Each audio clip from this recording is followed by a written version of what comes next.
τρομερό να σας ακούει κανείς να μιλάτε έτσι. Ο Νικολάη Μιχαηλόβιτς πέθανε. Εκείνο ήταν γραφτό του, ήταν θέλημα Θεού. Και ο Θεός θα αναπαύσει την ψυχή του. Και εσείς το θρηνήσατε, το κλάψατε. Καιρός να σταματήσετε πια, φτάνει τόσο.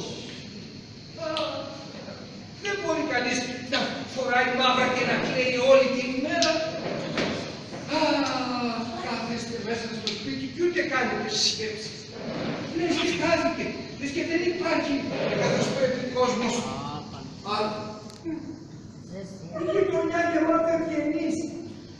Το Σύνταγμα στρατοπεδεύει στο διπλό. Αξιωματική ένα σωρό. Κυρία, λένε ότι δεν περνάει η Παρασκευή χωρίς να κάνουν χορό. Η μπάντα θα παίζει μουσική κάθε μέρα. Τα ματούματα.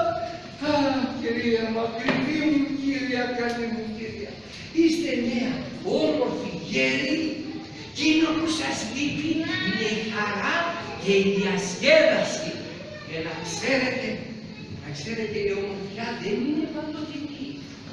Άμα περάσουν καμιά 10 χρονάκια, θα τρέχετε πίσω από τους αξιωματικούς, με τα χαράς θα τρέχετε, θα πλώσετε και την ουρά σας σαν παγόνια, αλλά θα είναι αργά, πολύ αργά. Σε παρακαλώ, μη μου ξαναμιλήσεις πια για τέτοια πράγματα. Ξέρεις πολύ καλά, πως από τότε που πέθανε ο Νικολάη Μιχαηλόβιτς, η ζωή μου δεν έχει πια κανένα νόημα. Νομίζεις λοιπόν πως είμαι ζωντανή? Σου φαίνεται μονάχα. Φορτίστηκα να μην βγάλω τα μαύρα ποτέ. Να μην κοιτάξω ποτέ το φως της μέρας. Ώσπου να με βάλουν στον τάφο. Ακούς? Να μπορούσε να έβλεπε η ψυχή του πόσο τον αγαπώ. Απόστρατος λοχαγός του πυροβολικού κτηματίας Γρηγόρης Στεφάνοβιτς Σμυρνό. Τι είπες? Σκάς μας! Σαν κι αν να πάρεις το λιβάς, θα σου δώσω μια να σε χώσω 3 μέτρα κατά φυλή. Μπράβο, ορίστε μας. Αστεία το είπα. Αστεία, Αυτό έπρεπε να το έλεγες και σοβαρά. Κατάλαβες τα δίκαια. Υπηρέτη! Κύριε, στη μοναξιά μου έχω ξεχάσει τις ανθρώπινες μορές και δεν μπορώ να υποφέρω αγριοφωνάρες. Σας παρακαλώ, πάψετε να μου χαλάτε την ησυχία μου. Δώστε μου τα λεπτά μου. Σας μίλησα κατά, στη γλώσσα σας. Δεν έχω παραδείγματα. Περιμένετε το σπιτάκι. Μα και εγώ γιατί θα κάτσω κι εγώ εδώ, είσαι με έτσι θα κάνω. Θα λέω άξω αυτόν τον κύριο.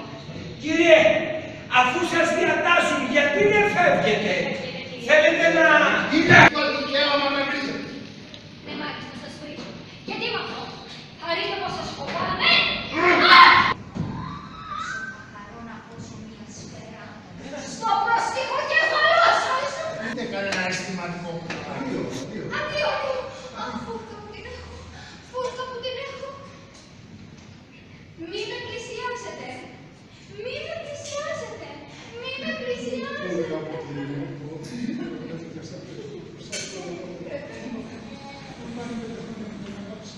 Σας αγαπώ. Αυτό μου είπε τώρα. Αύριο πρέπει να πληρώσω τους τόπους μου. Το πέρισμα τους αν μου άρχισε να βρει μπροστά μου. Δεν θα το συγχωρέσω ποτέ στον εαυτό μου. Μη κάθω τα χέρια. Σας προκαλώ.